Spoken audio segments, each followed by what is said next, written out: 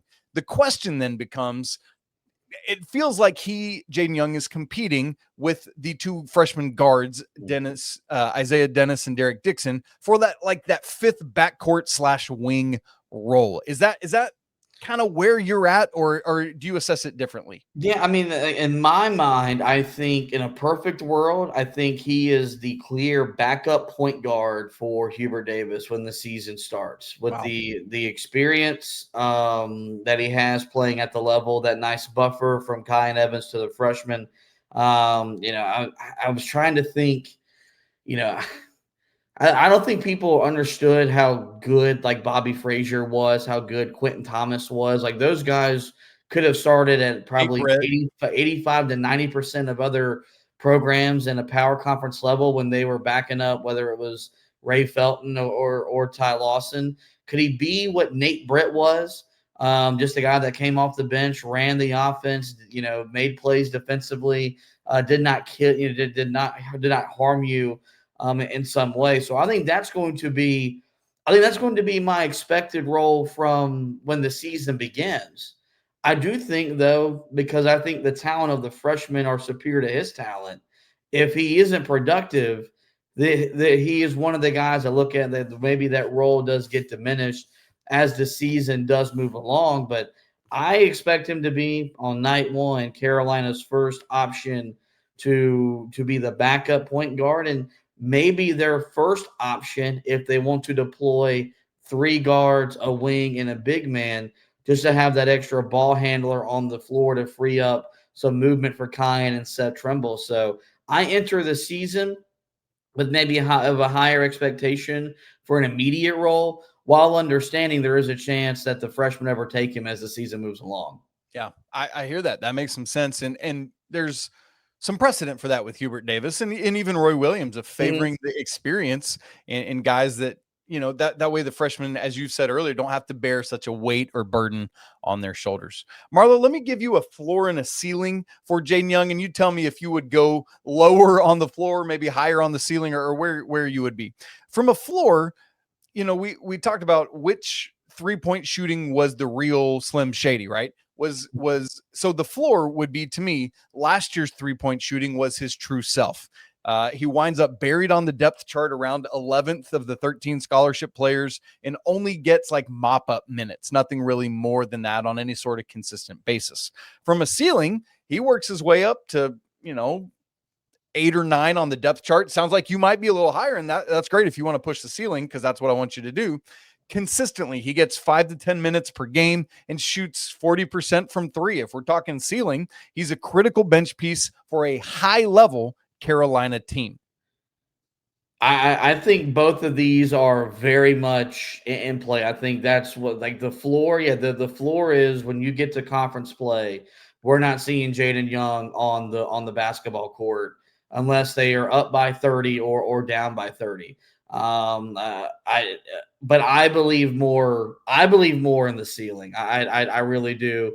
I do think that there's a chance where he's a critical backup depth rotation piece on a Carolina team that's competing for hopefully an ACC regular season championship, at minimum the all important double bye in the ACC tournament.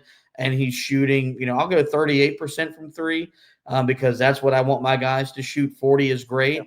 I'll live with 38%. But sure. I do think like the scenarios you've laid out are very much in play. I just tend to believe more in his ceiling more so than his floor. But that's probably because I think if this team is going to be the type of team that it needs to be, I think he's got to be closer to a ceiling that you've laid out as opposed to the floor. I think if he is buried on the depth chart and Carolina is relying on freshmen to play a lot and contribute a lot off the bench, I do not think that bodes well for Hubert Davis in the make or break season. What's so interesting about this whole conversation to me is I love that there are just options. There are so many options at Hubert Davis's disposal to at least try, to at least toy with, to at least see what he's got. And I think, as we've said a couple times on the episode here, that we don't believe he's had that same level of depth or talent or experience in previous years. And that's not to say that he will use it all, because Coach Davis hasn't necessarily proven that he will, but I think that's a reality. Marlow, bold prediction time. You want to go first or me? I'll let you go first. Okay, my bold prediction, which, as a reminder, bold predictions are so supposed to be bold and wrong, right? And if you hit on it, it's like, wow, what a thing. So for me, Jaden Young's 3-point percentage returns to his freshman year form and gives Carolina a critical, it's funny, this is the number I had already put down before you just said it, critical 38% shooter coming off the bench, and then kind of my tag along with it, there is a key ACC game where he drops 20 to help lead the Heels to a win. I'm not saying he's doing that night in and night out. I'm literally saying one ACC game where Carolina really needs him and he drops 20. Okay, so I'm sitting here trying to think of how bold do I want to get, because I'm probably the highest person on him that you have talked to or heard from so far this offseason. I think Jonathan Powell is going to be a big time difference maker for Carolina too, coming off the bench. So I don't want to say he'll be Carolina's leading bench scorer. I'll hit you with this. And maybe hopefully this is bold enough for you. Carolina plays 18 ACC games. Yep. He scores double digits in ACC competition in a third of them. So six games off the bench, he scores at least 10 points. Here's what's funny, and that's going to segue to our over-under. I nearly, for our over-under, did something in that realm for you, so I'm glad I switched it because it's not that. And now I'm fearing my over-under might be a little low for where you're at, but I'm not going to change anything. I'm going to keep it what I had. So here's my over-under for you, Marlow. 9.5 games, and that's total regular season out of the 31, where Jaden Young plays 10+ minutes. Yeah, I'll take the over because I think he'll would. do that in the non-conference season. Okay, so if I gave you 9.5 games in the 13 non-con games of 10 or more, you would take that over? I would take that. Yeah, and in large part because hopefully nature of the schedule. Sure. Hopefully when they're not playing Kansas and Michigan State and those schools, he's on the floor because they're up by so much. But I think he's going to be afforded the opportunity to be a big contributor off the bench early. And so I think he'll have consistent minutes and be a consistent part of the rotation in November and December. I think it carries over into January, February, and of course March. So I'll take the over because I would probably take the over if you put that at the ACC level. I'd still probably say he plays 10+ minutes or more in at least 10 of their 18 ACC games. Okay. I love it. Great stuff, Marlow. I appreciate you so much. Always. Thank you. I love our conversations. If you want to hear more from Marlow, make sure you go check out the Heel Tough blog, Four Corners podcast, all the great stuff that he has going with Josh Marlow. You know those, or he is Josh Marlow. Anthony Pagnotta. As you get ready for UCF this weekend, the guys have you locked and loaded there. So make sure you go check all that out as well. You all, we are getting near to the end of our roster preview. We've only got, if my count is correct in my head, 3 players left to do. Next week will be Zay Denis. Then we'll go to Seth Trimble, and then we'll finish with Luka Bogavac, who at this point, because he's not been cleared by the NCAA, we don't know how much eligibility he's going to have. So we're just going to do him at the end of the whole thing, and that'll be great. All right, y'all. If you have not subscribed to Locked On Tar Heels on YouTube and audio, do it right now so you don't miss a second. If you've not joined the Locked On Tar Heels Discord or the Locked On Tar Heels Insiders, you're missing out. Come on in. The water's fine. Those links are both in the show notes. It's always a great day to be a Tar Heel. We'll be back tomorrow with me and Coach Rob talking to you. But until then, peace.